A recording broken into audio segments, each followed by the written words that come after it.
이제 그렇다면 우리가 기독교가 말하는 희망에 대해서 이야기해 보겠습니다. 제가 그 세속적 낙관론에서 죽음을 사람들이 올바로 받아들일 수 없는 고통에 대해서 이야기했는데요. 그럼 제가 기독교가 말하는 죽음에 대해서 이야기해 보겠습니다. 여러분, 기독교는요, 죽음이 왜 그토록 부당하게 느껴지는지 이유를 설명해 줍니다. 그리고 그것으로 끝나지 않고 죽음에 맞서서 이겨낼 수 있는 능력을 이야기합니다. 요한복음 11장을 보게 되면요, 예수님이 죽은 나사로의 무덤 앞에서 서 계시는 장면이 나오는데요.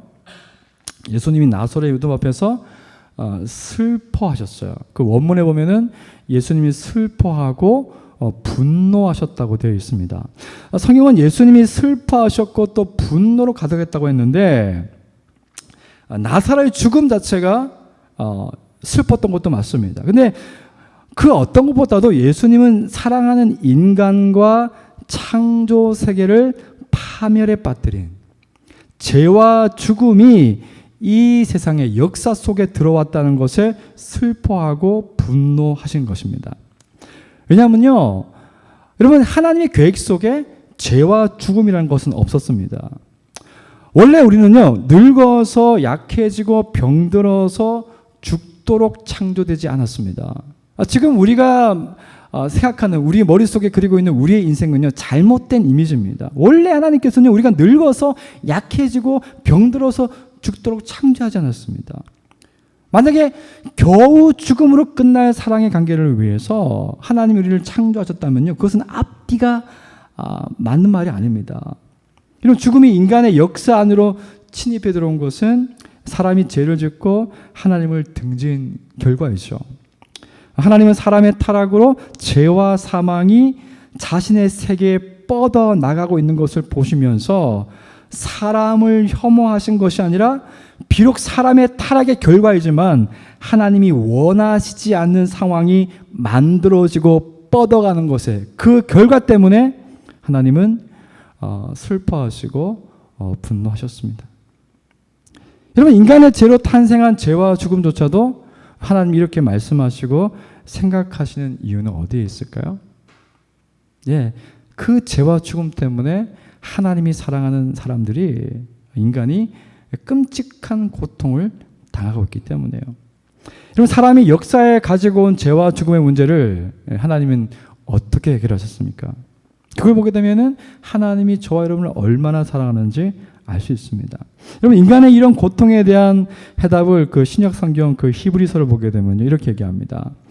죽기를 무서워함으로 한평생 매여 종로로 타는 모든 자들을 놓아주려 하심이라. 여러분, 영원히 불멸하시는 하나님의 아들 예수님께서 세상에 오셨고, 우리처럼 연약한 인간이 되셔서 마침내 죽임을 당하셨습니다. 성경은 예수님의 죽음의 의미를 이렇게 이야기합니다. 하나님이 죽음으로 죽음의 세력을 꺾으셨다. 하나님이 죽음으로 죽음의 세력을 꺾으셨다. 이것이 하나님이 죽기를 무서워하는 사람들을 죽음으로부터 자유롭게 하는 방식이었습니다. 왜 예수님이 죽으셨는데 우리가 죽음에서 자유롭게 되었습니까? 여러분, 이것은 구약 성경에 보면은, 사무엘상 17장에 보게 되면요, 다윗과 골리앗의 결투가 나오죠. 근데 이 결투는요, 대표성과 상징성이 있어요. 다윗과 골리앗이 싸우지만 이것은, 그 결과는요, 개인의 승리나 실패가 아니라 나라의 승리와 실패가 결정되는 겁니다. 그래서 예수님이 십자가에서 죽임을 당하신 것이 이와 똑같습니다. 예수님은 우리를 대신해서 죽음을 상대로 싸우셨습니다. 예수님이 십자가에서 죽으셨기 때문에 예수님이 싸움에서 패했다고 생각할 수 있지만 그렇지 않습니다. 내가 빚을 지고 있는데 누가 내 빚을 완전히 갚아주면 나를 지배하던 채권자로부터 우리는 자유를 얻습니다. 여러분, 십자가에서 예수님이 죽으셨지만 그 죽음의 의미가 우리의 형벌을 대신하는 것이라면, 우리를 지배하던 사망의 권리와 세력에서 우리는 자유를 얻는 것입니다. 이것이 데살로니가전서 4장 13절에서 18절이 우리에게 이야기한 내용입니다. 그리고 성경은요, 예수님의 죽음이 사망의 권세를 완전히 꺾으셨기 때문에 예수님이 죽음에서 살아나셨다고 말씀합니다. 여러분, 예수님의 의로운 죽음이 죽음의 권세를 깨뜨리고 다시 살아나게 하셨다는 거죠. 하나님께서 그를 사망의 고통에서 풀어 살리셨으니 이는 그가 사망에 매여 있을 수 없습니다. 사도행전 2장 24절에서 이렇게 이야기합니다. 여러분, 예수님은 죄가 없기 때문에 죽음이 예수님을 영원히 붙잡아 놓을 수가 없는 것입니다. 그래서 우리 몸은 죽지만은 이제 죽음은 예수님과 함께 영원한 삶을 누리기 위해서 열고 들어가는 문과 같다고 성경은 죽음에 대해서 우리에게 이렇게 해석하고 있는 것이죠. 죽음은 이제 성경이 이야기하는 완전한 하나님 나라를 누리기 위해서 들어가는 통로가 되었다고 이야기합니다. 그래서 예수님을 믿는 사람들은요, 죽음이 두려운 대상이 더 이상 되지 않습니다.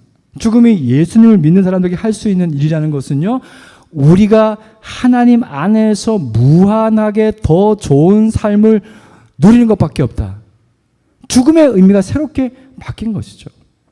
여러분, 단언컨대 죽음에 대해서 이와 같은 설명과 해석을 주는 종교는요, 오직 기독교밖에 없습니다. 죽음에 대한 이해와 죽음에 대한 올바른 해석을 해주는 종교는요, 기독교밖에 없습니다. 그럼 이제 두 번째로 기독교가 말하는 그 희망의 본질이 무엇인지 이야기해 보겠습니다. 여러분, 앞에서 얘기한 것처럼 이 세속의 가치관은 인간이 죽으면 몸이 흙이 되어서 비료로 변한다고 이야기합니다. 그리고 동양의 철학과 종교는요, 인간이 죽으면 우주와 하나가 된다고 가르칩니다. 마치 물방울이 흘러서 바다가 되는 것처럼 아무런 의식이 없는 상태에서 그냥 우리가 죽으면 우주와 하나가 된다고 이야기합니다. 그래서 죽음 뒤에 아무것도 남지 않고 어떤 의식도 없다면 사랑도 없다는 뜻이 됩니다. 왜냐하면 오직 인격을 가진 사람만 사랑을 할 수 있기 때문입니다. 그런데 여러분, 기독교는요, 기독교 핵심은요, 사랑입니다. C.S. 루이스가요, 그 상대방의 돈을 보고 결혼하는 사람은 비난을 받는 것이 마땅하다고 했습니다. 왜냐하면 돈이 사랑에 대한 결실도 보상도 될 수 없기 때문이죠. 여러분, 사랑의 결실과 선물은요, 사랑하는 연인과 영원토록 하나가 된다고 선언하는 결혼 자체입니다. 결혼을 통해 삶의 의미를 나누고 살을 맞대고 살아가는 것이 사랑의 결실이죠. 여러분, 기독교가 말하는 천국을 이와 같은 방식으로 설명할 수 있어요. 천국의 이미지를 이 땅에서는 돈을 주고 얻는 그 쾌락을 공짜로 얻는 것이라고 사람들이 생각합니다. 또는 어떤 문제도 없는 편안한 것이라고 생각합니다. 근데 만약에 천국에 대한 이미지가 여기서 그친다면요, 진짜 천국의 의미를 모르는 것입니다. 여러분, 18세기에 목회자였던 조나단 에드워즈가요, 천국은 사랑의 세계다라는 제목으로 설교한 적이 있습니다. 그 설교에서 기독교의 궁극적인 그 희망은, 천국에 대한 내용은 보석이나 불멸이라는 식상한 단어가 아니라 하나님과 인간의 완벽히 아름다운 인격적인 교제의 회복이라고 했습니다. 천국에는 누가 계시냐면요, 삼위일체 하나님이 계십니다. 삼위 하나님의 사랑과 성품, 그 통치가 천국 자체라는 거예요. 그래서 이 땅이 완전한 천국은 아니지만 주 예수와 동행하니 그 어디나 하늘나라, 천국이라고 고백할 수 있는 이유가 거기에 있습니다. 그래서 성경이 이야기하는 천국의 핵심은요, 삼위 하나님께서 서로를 한없이 귀중하고 측량할 수 없는 사랑으로 연합되어 계시는데, 우리가 천국에 들어간다는 것은 그 아름답고 무한한 사랑의 연합 속으로 우리가 초대되었다는 것을 뜻합니다. 그래서 천국은 안락하고 어떤 문제도 없는 이미지를 훨씬 뛰어넘습니다. 우리가 상상할 수 없는 하나님의 사랑이 샘이 되어서 흐르고 그 하나님의 사랑에 다가서는 것을 가로막는 장애물이 없습니다. 누구든지 언제든 영원히 그 사랑의 샘을 마시고 만족하고 기뻐하고 나누는 것이 천국의 핵심이라는 것이죠. 그런데 반대로 이 땅의 모든 관계는 막혀 있습니다. 여러분, 그 사랑과의 관계가 고통받는 이유는요, 서로를 향한 사랑이 대등하지 않고 항상 어느 한쪽의 사랑이 많거나 적기 때문입니다. 그래서 고통받습니다. 내가 사랑하는 만큼 상대방이 내 사랑에 반응하지 않습니다. 그럴 때 고통받는 거죠. 하지만 천국에서의 사랑은요, 대등한 정도가 아니라 사랑의 관계가 넘쳐 흐릅니다. 하나님의 사랑이 우리를 영원히 통과하기 때문에 사람들이 주고받는 사랑이 항상 넘쳐 흐릅니다. 사랑은 넘쳐야 이기적이지 않습니다. 사랑이 모자라면요, 언제나 이기적인 사랑을 할 수밖에 없어요. 근데 천국에서의 사랑은 하나님 때문에 우리 속에 하나님의 사랑이 간통하기 때문에 언제나 넘쳐 흐른다는 거예요. 그래서 천국은 하나님과 그의 자녀들이 사랑의 관계로 충만한 곳이다. 천국 이렇게 설명하고 있습니다. 이런 사람들 중에는요, 이런 성경의 이야기를 믿을 수 없는 이유가 하나님의 그 사랑의 방식이 너무 가장되었기 때문에 말합니다. 왜 신이 사람의 몸을 입고 와서 사람 대신에 죽음을 당하는 방식으로 구원을 설명하는지 이해할 수 없다는 겁니다. 근데 반대로요, 그 사람들이 하나님이 우리를 구원하는 방식이 그분의 무한한 사랑에 근거하고 있다는 것을 모르기 때문에 하나님의 구원의 방식을 이해하지 못하는 거예요. 여러분, 하나님의 구원의 방식은요, 우리를 무한히 사랑한다는 그 사랑에 근거하고 있어요. 하나님은 그렇게까지 하셔가지고 우리를 구원하고 싶은 겁니다. 여러분, 자식을 위해서라면 눈이라도 팔아서 줄 수 있다는 부모의 언어는 이해가 안 됩니다. 너무 비이성적인 말이죠. 그런데 그게 사랑이라는 겁니다. 사랑은 다 주는 겁니다. 나를 생각하지 않고 상대를 더 생각하기 때문에 사랑하는 대상의 안전과 유익을 더 바라기 때문에 자신을 다 줄 수 있는 것입니다. 그래서 기독교는 하나님이 우리를 얼마나 사랑하셨으면 아들을 주셨다고 얘기합니다. 여러분, 사람이 혹시 다른 사람을 위해서 내 목숨은 혹시 줄 수 있어요. 그런데 다른 사람을 위해서 내 자식을 줄 수 있다? 불가능한 이야기입니다. 그래서 성경이 우리한테 하나님의 사랑의 언어에 대해서 얘기할 때 하나님이 독생자를 주셨으니라고 표현한 것은 하나님이 우리에게 줄 수 있는 가장 큰 사랑, 가장 유일한 사랑, 가장 넘치는 사랑을 우리에게 주셨다는 것을 이야기하는 거죠. 그래서 여러분, 기독교는 인간이 원인을 알 수 없는 거대한 소용돌이 속에서 우연히 발생한 무의미한 존재라고 말하지 않습니다.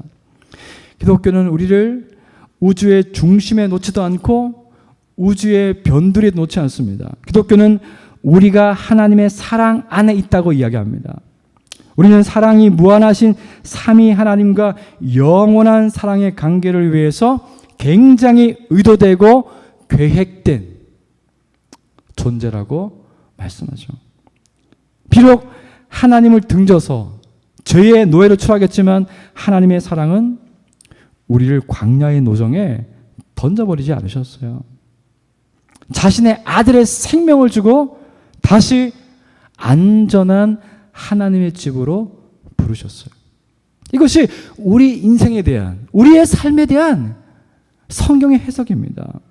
그래서 우리가 이 땅에서 어떤 종류의 문제에 끼어서라도요, 우리의 본질은 바뀌지 않습니다. 왜? 하나님의 사랑이 바뀌지 않기 때문이에요. 근데 우리는 우리의 삶의 환경에 따라서 우리의 마음이 너무 많이 바뀌어요.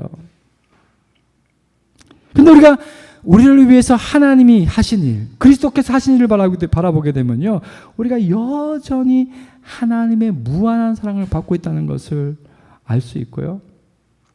그 사랑이 우리 안에서 확신할 수 있다면요, 우리가 직면하는 고난과 고통이 전부가 아니라는 것을 깨닫게 됩니다. 그리고 그것을 극복해낼 수 있는 힘을 우리에게 주시고, 혹시 우리가 그것을 극복해내지 못하면요, 하나님이 오묘한 방법으로 직접 우리를 구원하신다고 이야기합니다. 보라, 여호와의 구원을 보라.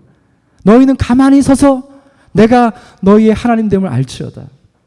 이렇게 말씀하시는 거죠. 사랑하는 여러분, 이 세상에 그 세속의 그 낙관론이 얼마나 지속될지 모르겠어요. 세속의 낙관론이 지속된다는 것은요, 우리는 그 흐름 속에서 살고 있다는 거예요. 그러니까 우리가 기독교에서 말하는, 성경이 말하는 하나님이 우리를 얼마나 사랑하는지에 대해서 이해하지 못하면요, 우리 자신도 모르게 이 세속의 가치관에 묻혀서 살 수밖에 없습니다. 그리고 우리는 이 세속의 가치관에서 살게 되면요, 이 세속의 가치관이 주는 실패들 속에서 우리는 절망하고 낙담하고 우리의 존재가 무의미하다고 느낄 수밖에 없습니다. 그래서 우리는 세상의 가치관과 하나님의 그 무한한 사랑 사이에서 더 이상 줄타기를 해서는 안 됩니다. 오늘 말씀에서 예수님께서 아버지께서 나를 사랑하신 것 같이 나도 너희를 사랑하였으니 예수님의 사랑 안에 거하라고 말씀합니다. 그리고 나의 계명을 지키는 사람들은 나를 사랑하는 자라고 말씀하시면서 주님의 계명은 서로 사랑하는 것이라고 말씀합니다. 여러분, 굉장히 이율배반적이고 어떻게 보면은 굉장히 반어법처럼 들릴 수가 있는데요. 여러분, 이 복잡한 세상 속에서 하나님이 아주 단순하게 주시는 우리에게 메시지는 무엇이냐면요, 내가 너희를 사랑한다는 거예요. 내가 너희를 사랑하기 때문에 내가 너희를 책임진다는 거예요. 하나님은 아주 복잡하게 말씀하시는 것이 아니라 내가 너희를 사랑해서 아들을 주었다. 그렇기 때문에 내 사랑에서 끊을 수 있는 것이, 너희를 끊을 수 있는 것이 아무것도 없다는 겁니다. 그러니까 내 사랑을 확신하고 내 안에 거하면 된다는 거예요. 그 사랑이 우리를 이 땅에 사는 동안에 그 사랑이 우리를 붙잡을 뿐만 아니라 우리가 죽으면 그 사랑을 영원히 누리게 된다고 말씀하시는 거죠. 그리고 마침내 우리가 그 하나님의 사랑을 깨닫게 되면요, 우리는 인생을 이렇게 정의하게 됩니다. 인생은 하나님과의 사랑의 관계를 회복하고 미래에 더 확실하고 강력하게 나타날 하나님의 사랑의 희망을 가지는 것이다. 인생은 하나님의 사랑으로 이 땅을 살다가 죽음을 통과하면 하나님의 영원한 사랑 안에서 사는 것이다. 여러분, 이렇게 인생에 대한 그 성경적인 해석을 하게 되면요, 우리의 삶의 목적은 사랑하면서 사는 것이구나. 일이 아니에요. 하나님이 나를 사랑하신 것처럼, 그리스도가 나를 사랑하신 것처럼, 사랑하면서 사는 것이 내 인생의 목적이구나. 왜냐하면 이것은 영원한 목적이기도 하기 때문입니다. 여러분, 여러분이 이 한 주간을 살면서요, 이 하나님의 사랑에 대해서 확신을 가질 수 있기를 원합니다. 그리스도를 바라보시면서 여러분이 이 세상이 주는 가치관 때문에 여러분의 마음이 무너지고 어떻게 해야 될지를 몰라서 마음이 막 흔들리고 갈팡질팡할 때 하나님의 사랑 안에서 확신할 수 있기를 원합니다. 여러분, 그렇게 되면요, 내가 하나님의 무한한 사랑을 받고 있다는 것을 알게 되면요, 우리는 안전할 수가 있어요. 어떤 고통 속에서도 이겨낼 수 있는 힘을 얻을 수 있고요, 아니면 그것도 아니면 하나님 우리를 그냥 구원하신 능력을 경험할 수 있고요, 그리고 우리는 그때 진짜 다른 사람들을 사랑할 수 있는 그런 은혜의 삶을 살 수 있게 됩니다.